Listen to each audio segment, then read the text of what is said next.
একটা শাকিব খানকে ধ্বংস করতে আসলে ওরকম 100টা ইকবল ধ্বংস হয়ে যাবে। তিনি একটা বোকা গাধা গরুর মতো আচরণ করছে ভাই।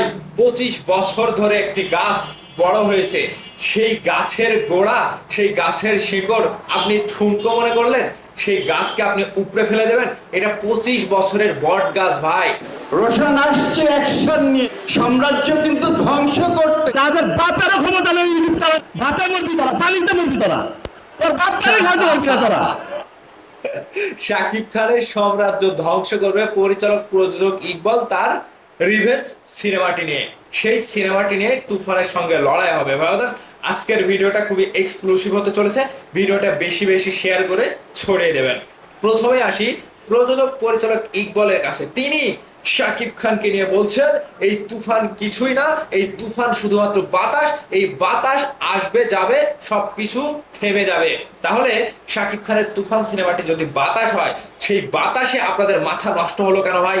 সেই বাতাসে আপনারা দিশেহারা হলেন কেন ভাই? সেই বাতাসে আপনারা দুমড়ে মুচড়ে ভেঙে চুরে ছারখার হয়ে গেলেন কেন ভাই?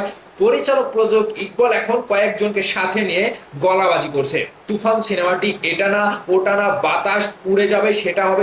ওরে ভাই ভাই, তার মন্তব্যের কোনো লাইন নাই, তিনি লাইন ছাড়া কথা বলে যাচ্ছে। আর তিনি বারবার ওই যে 6-7 জন ইউটিউবারকে নিয়ে, মানে আমাদেরকে নিয়ে কথা না বলে তার পেটের ভাত হজম হয় না।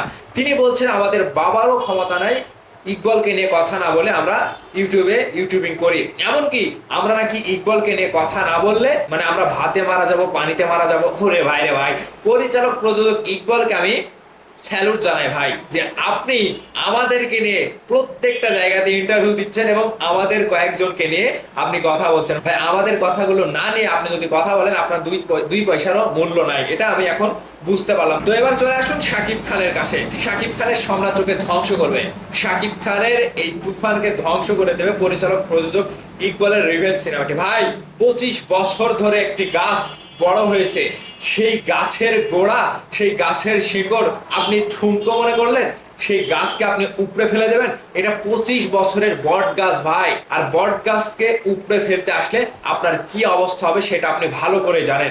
এখন হয়তো ক্ষোভে পড়ে তুফান সিনেমার ঝড়ে মাথা আওলা ঝাওলা হয়ে গেছে, সেজন্য আপনি এরকম কথা বলছেন। শাকিব খানকে হারানো, শাকিব খানকে ধ্বংস করা শুধু স্বপ্নেই দেখা যায়, সেটা বাস্তবে পরিণত করতে আপনি কেন, আপনার মতো আরো 100টা ইকবল আসলেও পারবেন না। সেটা আমাদের শাকিব খানের পক্ষ থেকে, আমাদের সাকিবিয়ানদের পক্ষ থেকে আপনাকে চ্যালেঞ্জ করে দিলাম। প্রযোজক পরিচালক ইকবাল কত বড় মাপের লোক হয়েছে আমরা দেখবো এবারে। তিনি যে কত বড় মাপের ডিরেক্টর হয়েছে, তিনি যে কত বড় মাপের প্রযোজক হয়েছে এবার দেখবো। শাকিব খান ছাড়া আপনার মূল্য নাই ভাই। শাকিব খানের তুফান সিনেমার সাথে রিভেঞ্জ দিয়ে টেক্কা দিবেন তো? আসলে বেড়াল দিয়ে কখনো বাঘ শিকার করা যায় না, কথায় আসে না? ঠিক এবার ঈদে খেলাটা জমবে।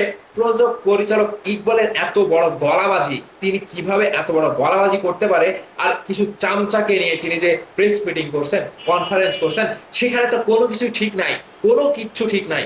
সকলে উল্টাপাল্টা মন্তব্যে লিপ্ত। তার সিনেমার প্রমোশনের থেকে শাকিব খানের তুফান নিয়ে এবং শাকিব খানের ভক্তদেরকে নিয়ে তাদের মাথা ব্যথাটা বেশি। তাদের সিনেমার নায়িকা বুবলি, তিনি সংবাদ সম্মেলনে সাংবাদিকদের হলুদ সাংবাদিক বলে সম্বোধন করেন এবং সেই অনুষ্ঠানে যে কয়টা বক্তব্যধারী লোক ছিল প্রত্যেকটারই দেখলাম মাথা আওলা ঝাওলা। তাদের মাথার বেন ঠিক নাই, কারোরই মাথার বেন ঠিক নাই। এটা একদমই স্পষ্টভাবে ফুটে উঠছে যে শাকিব খানের বিরুদ্ধে তাদেরকে লেলিয়ে দেওয়া হয়েছে, কুত্তার মতো লেলিয়ে দেওয়া হয়েছে তাদেরকে। পরিচালক ইকবাল কুত্তার মতো লেলিয়ে দিয়েছে শাকিব খানের পেছনে এই সকল ব্যক্তিকে। তো এগুলোকে নিয়ে আমাদের কথা বলার ইচ্ছা নাই। একজন পরিচালক ইকবালকে নিয়ে কথা না বললে আমাদের কোনো কিছু যায় আসবে না। আমরা কথা বলি সেজন্যই, পরিচালক ইকবাল যখন আমাদেরকে নিয়ে কথা বলে, শাকিব খানকে ছোট করে কথা বলে, সেই কথার প্রতিবাদ করতে আমরা ইকবালকে নিয়ে কথা বলি। তাছাড়া ইকবালের ওই যে এটাও ছিটতে পারবে না ইকবাল, আমাদের ইকবাল এটাও ছিটতে পারবে না, সেটা চ্যালেঞ্জ করে দিচ্ছে। আর এবারের ঈদের একমাত্র সিনেমায় হবে তুফান, যাকে হারানোর ক্ষমতা এরকম 14টা ইকবাল, 100টা ইকবাল আসলে তার ক্ষমতা হবে না। আর এবারের ঈদের যে কয়টি সিনেমা রিলিজ হয়েছে, প্রত্যেকটা সিনেমার থেকে দেখেন কোনো সিনেমার নাম গন্ধ নাই, কিন্তু এই ইকবাল প্রতিবার এসে শাকিব খানের সাথে টেক্কা দেবে, এটা করবে সেটা করবে, বদনাম করবে। কোনো কিচ্ছু করে যখন আর পারছে না, তখন তিনি বলছে বদনাম, তুফানের বদনাম, শাকিব খানের বদনাম। এত বড় সুপারস্টার বাংলাদেশে নাই, শাকিব খান কোনো নায়ক না, শাকিব খান কোনো নায়কের কাতারে পড়ে না। আরে ভাই, শাকিব খান নায়ক কি না তুই সেটা ভালো করে জানিস। পরিচালক ইকবাল ভালো করে জানে শাকিব খান নায়ক নাকি অন্য কিছু, নাকি শাকিব খান কত দূর এগোতে পারে, আর শাকিব খানের গোড়াটা, শাকিব খানের ভিতটা কতটা শক্তিশালী। একটা শাকিব খানকে ধ্বংস করতে আসলে ওরকম 100টা ইকবাল ধ্বংস হয়ে যাবে। সেটা আবারও বাংলাদেশে প্রমাণ হবে এবারের ঈদে। তো পরিচালক প্রযোজক ইকবালকে এখন মনে হচ্ছে তিনি একটা বোকা, তিনি একটা বোকা গাধা গরুর মতো আচরণ করছে। তো ভাই ব্রাদার্স, এই সকল আচরণে কি পাওয়া যায় না যে তুফানের ঝড় তাদের ধ্বংস করে ফেলেছে, তুফানের ঝড় তাদেরকে তছনছ করে ফেলেছে, তুফানের ঝড়ে তারা এখন পথ হারিয়ে কোনো পথ খুঁজে পাচ্ছে না, সেজন্য তারা পাগলের মতো আচরণ করছে। তো এটাই কিন্তু এখন দৃশ্যমান, সকলে কিন্তু এটা দেখছে। তো ভাই ব্রাদার্স, এই সকল কুলাঙ্গার, এই সকল বাজে ব্যক্তিকে নিয়ে তুমুল প্রতিবাদ চাই। অবশ্যই আপনাদের প্রতিবাদ ভিডিওর নিচে কমেন্ট এসে করবেন। ভালো থাকবেন, দেখা হবে আবারও নতুন কোনো ভিডিওতে।